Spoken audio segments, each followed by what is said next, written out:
안녕하십니까. 문재인 전 대통령은 정부의 통계 조작이라는 어마어마한 국정농단과는 전혀 관계가 없었을까 하는 말씀을 드리겠습니다. 감사원이 문재인 정부 때 있었던 통계 조작이라는 국정농단 사건을 폭로하는 감사 결과를 발표했지만은 정작 국정 최고 책임자인 문재인 전 대통령은 검찰 수사 대상에 오르지 않아서 논란이 될 것 같다고 펜앤마이크가 보도했습니다. 15일 감사원은 문재인 정부의 청와대와 정부 고위직 22명에 대한 검찰 수사를 요청했다고 발표했습니다. 검찰 수사 요청 리스트에는 아파트 가격 상승률을 낮추고 소득 상승률을 높이는 방향으로 통계 조작을 지시한 라인 조직의 핵심 인사들이 망라되어 있습니다. 장하성, 김수현, 김상조, 이호승 씨 등 문재인 청와대 정책실장 4명이 모두 포함되어 있고 홍장표 전 경제수석, 황덕순 전 일자리 수석, 김현미 전 국토교통부 장관, 강신욱 전 통계청장, 윤성원 전 국토일부 차관, 김학규 전 한국부동산원장 등도 포함되어 있습니다. 감사원은 범죄 혐의가 있다고 의심되는 또 다른 7명에 대해서도 수사 참고 자료를 보냈기 때문에 모두 29명이 수사기관의 조사를 받게 됐습니다. 그러나 전 대통령 문재인은 수사 요청 리스트에 포함되지 않았습니다.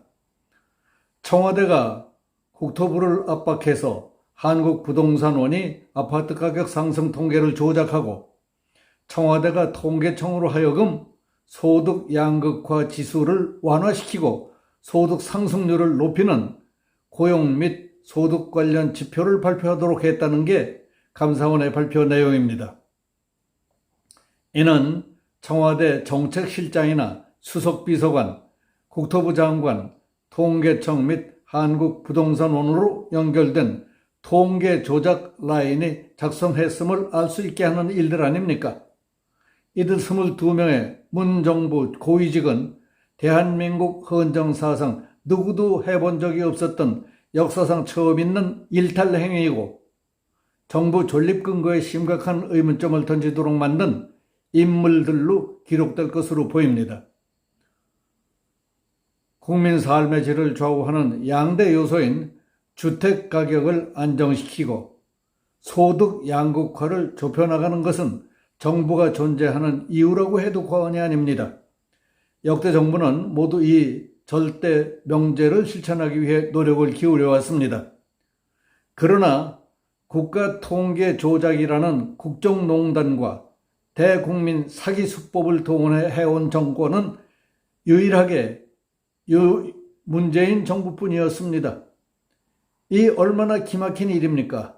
주택가격을 폭등시키면서 주택가격 통계를 조작해서 국민을 속이기 위한 가격 통계만 낮추거나 소득 양극화를 심화시켜 놓고 통계청장을 경질해서 관련 통계를 조작하다니요. 국정을 책임진 정부가 야바이꾼들처럼 놀았다는 것 아닙니까? 더욱이 청와대 정책실장이나 경제수석, 일자리 수석 등이 무엇 하나 대통령 지시나 대통령과 교감 없이 독단적으로 할 수 있는 일이 있습니까? 문재인 대통령이 그렇게 어수룩하고 바보였습니까? 검찰 수사가 본격화된다면 문 정부의 고위직들은 쥐수의 딜레마에 빠질 겁니다. 지금은 격렬하게 반발하고 있지만은 22명 중 상당수는 사실을 고백하고 처벌을 최소화하고 싶은 자연스러운 욕망에 좌우될 수밖에 없습니다. 문 정부 당시 여당이었던 더불어민주당은 통계 조작 자체를 거짓이라고 우기는 적반하장 전략을 구사하기 시작했습니다. 민주당의 강선우 대변인은 국회 브리핑에서 감사원 감사 결과에 대해 있지도 않은 통계 조작을 만들어낸 감사원의 조작 감사야말로 국기문란이라면서 중립을 지켜야 할 감사원이 앞장서서 정권의 친위대를 자처하고 있으니 개탄스럽다고 반박했습니다. 하지만 감사원 감사 결과의 구체적인 내용을 언급하지는 않았습니다. 즉, 포괄적으로 비난하면서 구체적 언급은 피했던 것입니다. 구체적으로 말했다가는 반박할 근거가 없기 때문이라는 지적을 피하기 어렵다는 해석들이 많습니다. 그만큼 감사원 감사 결과는 구체적입니다. 이미 널리 알려진 소득 통계 조작건은 제외하고 부동산 통계 조작만 따져봐도 그렇습니다. 최다령 감사원 제1사무차장은 브리핑에서 청와대와 국토부는 2017년부터 2021년까지 최소 94회 이상 한국부동산원 통계 작성에 부당한 영향력을 행사해 문재인 통계 수치를 조작하게 했다고 밝혔습니다. 다른 감사원 관계자도 자료와 증거를 통해 입증된 가장 객관적인 개입 사례만 94회라고 강조했습니다. 조작 횟수를 94회로 명시한 것은 구체적 물증을 확보했다는 것을 의미합니다. 감사원은 개입과 통계 조작의 방식도 구체적으로 설명했습니다. 문 전 대통령 취임 직후인 2017년 6월부터 장하성 전 정책실장은 화요일 국토부에서 집값 변동률 확정치를 공표하기 전에 금요일에는 추정치를, 월요일에는 속보치를 보고하라고 지시했습니다.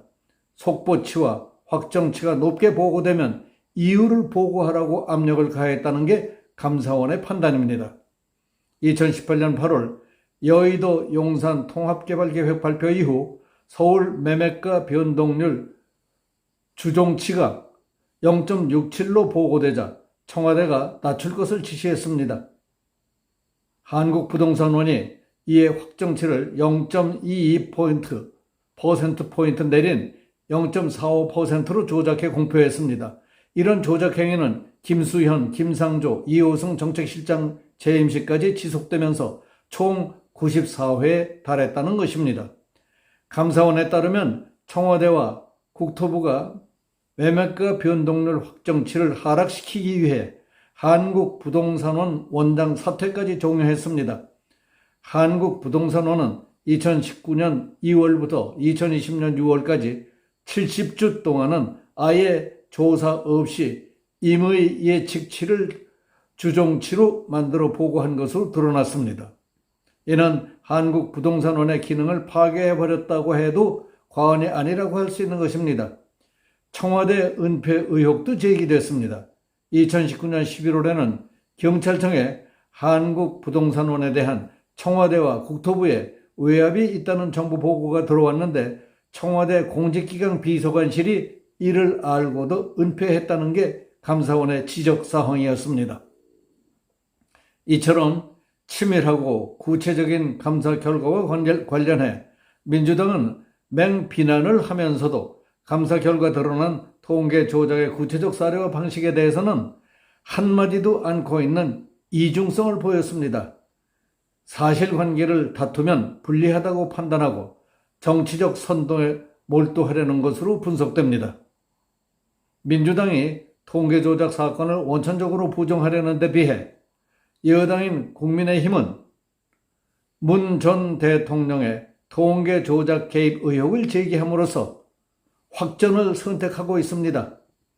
국민의힘 김예령 대변인은 논평에서 문재인 전 대통령은 통계 조작에 아무런 책임이 없다고 자신하느냐? 나라를 망친 죄, 국민을 우롱한 죄에 대해서는 성역 없는 공정한 수사가 뒷받침돼 반드시 조작의 진실을 밝혀내야 한다고 주장했습니다.